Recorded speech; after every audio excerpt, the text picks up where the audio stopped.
निवडणुका होणार आहेत. त्यातलीच एक सांगली महानगरपालिका ज्या निवडणुकीच्या प्रचाराचा सांगलीचाही शुभारंभ आणि महाराष्ट्राचाही शुभारंभ. आपल्या सगळ्यांना आनंद होईल की काल माघारी झाल्यानंतरची प्रचाराची पहिली सभा महाराष्ट्रातली ही माननीय देवेंद्रजींची सांगली आहे. त्याच्यानंतर इचलकरंजी आहे आणि मग संध्याकाळी मुंबई आहे.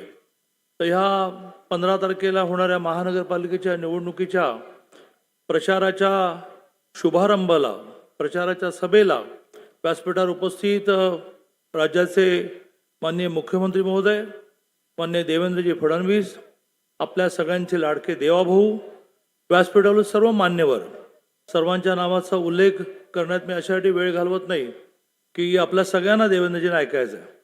आणि मोठ्या प्रमाणावर उपस्थित व्यासपीठावरील मान्यवर, सर्व उमेदवार की जे उमेदवार जातीचा विचार केला तर सगळ्या जातीचे आहेत, महिला पुरुष विचार केला तर ज्या महिलांना आरक्षण द्यावं लागतं त्या आरक्षणापेक्षा जास्त तो पुरुष सर्वसाधारण असतानाही आग्रहाने ती महिला त्या ठिकाणी चांगली लढू शकते.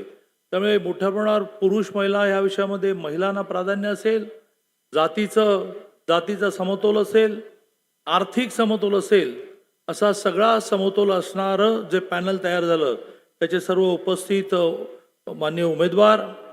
आणि दुपारची वेळ सभेला सोयीची नसते, असं असताना सुद्धा इतक्या मोठ्या संख्येने उपस्थित बंधू आणि भगिनींनो, माझ्या आधी सुरेश भाऊंनी आणि सुधीरदारांनी उल्लेख केला की गेल्या वर्षी इतिहासात पहिल्यांदा सांगली महानगरपालिका, आधी नगरपालिका मग महानगरपालिका झाल्यानंतर पहिल्यांदा भारतीय जनता पार्टीचा ब्रँडेड कमळ चिन्हावरचा महापौर झाला. 38 जागा लागत होत्या महापौर व्हायला, आपल्याला 41 मिळाल्या. 2 अपक्ष येऊन 43 झाल्या. 2.5 वर्ष अतिशय उत्तम काम करू शकलो. काही जणांनी दगा दिला, त्यातून महापौर बदलला, पण स्टँडिंग कमिटी चेअरमन आपला राहिला. 5 वर्ष पूर्ण नाही असं असताना सुद्धा खूप मोठी कामाची यादी सांगता येईल. ज्या कामाच्या भरवशावर केंद्रातलं माननीय मोदीजींचं काम, राज्यातलं माननीय देवेंद्रजींचं काम आणि केवळ 2.5 वर्ष मिळाल्यानंतर, म्हणजे आपला उल्लेख केला सुरेश भाऊनी की सरकार आल्या आल्या माननीय देवेंद्रजींनी रस्त्यासाठी 100 कोटी रुपये दिले, असं तिन्ही स्तरावरचं काम इतकं प्रचंड झालं आहे. आणि त्यामुळे विजय आत्ताच झाला याचं एक मोठं उदाहरण म्हणजे सगळ्यांना एकत्र यावं लागलं. शोधून शोधून शोधून शोधून तू पण ये, तू पण ये, तू पण ये, तू तिकडे कुठेतरी गावाला आहेस तर गावाहून ये, इथे बॅग घेऊन राहा, तू आमचं, म्हणजे जे एकमेकाची तोंड बघत नव्हतं असे सगळे राष्ट्रवादी, पवारांची राष्ट्रवादी, मग शिवसेना, असे सगळे घटक एकत्र आले आहेत. आधी आणखीन मोठी होईल, कारण ती जेवढी मोठी होईल तेवढं लढता येईल ना, काही उपयोग होणार नाही. माननीय देवेंद्रजींचं महाराष्ट्रातलं काम, देवेंद्रजींचं सांगलीकडे असणारं लक्ष, याचा विश्वास सर्वसामान्य माणसाला आहे. आणि त्यातून प्रचंड मोठ्या संख्येने भारतीय जनता पार्टी केवळ RPIला बरोबर घेऊन, भारतीय जनता पार्टीच्या बाबतीमध्ये शिवसेनेने असा आरोप केला की हे अधिक जागा द्यायला तयार नाहीत. पण भारतीय जनता पार्टी जागा देण्याच्या बाबतीत किती लिबरल आहे की जगन्नाथ ठोकळे हे RPIचे नेते कार्यकर्ते, यांना द्यायला रिझर्व्ह जागा नाही तर ओपनमधून, कारण ते कर्तृत्वान आहेत, ओपनमधून जगन्नाथ ठोकळेंना उमेदवारी देऊन RPI बरोबर भारतीय जनता पार्टीने युती केली. आणि त्यामुळे आम्ही सगळ्यांना सामावून घेणारे आहोत.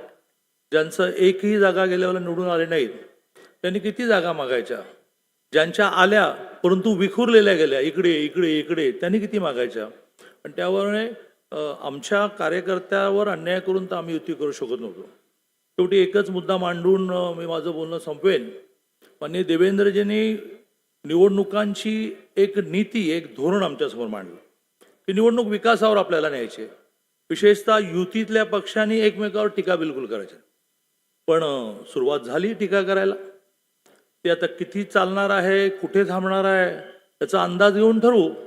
परंतु नगरपालिकांच्या निवडणुकामध्ये टीका करण्याने असं म्हटलं की तिजोरीची किल्ली आमच्याकडे आहे.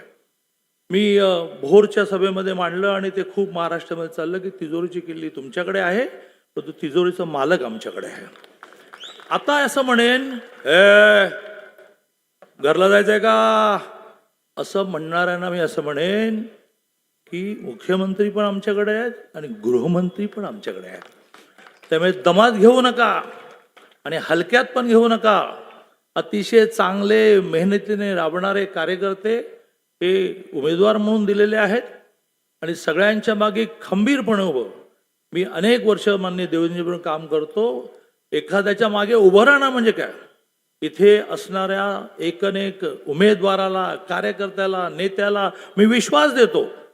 असे जे कोणी दमदाटी करणारे असतील, रात्री बेरात्री आपण देवेंद्रजींना फोन करूया. खरं म्हणजे मी पालकमंत्री आहे, मीच पुरेसा आहे. पण नाही भागलं तर देवेंद्रजींना फोन करू. त्यामुळे हुशाऱ्या करणाऱ्यांनी, दम देणाऱ्यांनी जरा विचार करून आपलं काम करावं. आम्ही आमचं काम करतो, आम्ही आमच्या कामावर म्हणतो. कुठे यादी आहे नंतर प्रेसला देतो, पण कामावर आपण लढूया. जय हिंद, जय महाराष्ट्र. धन्यवाद दादा. आदरणीय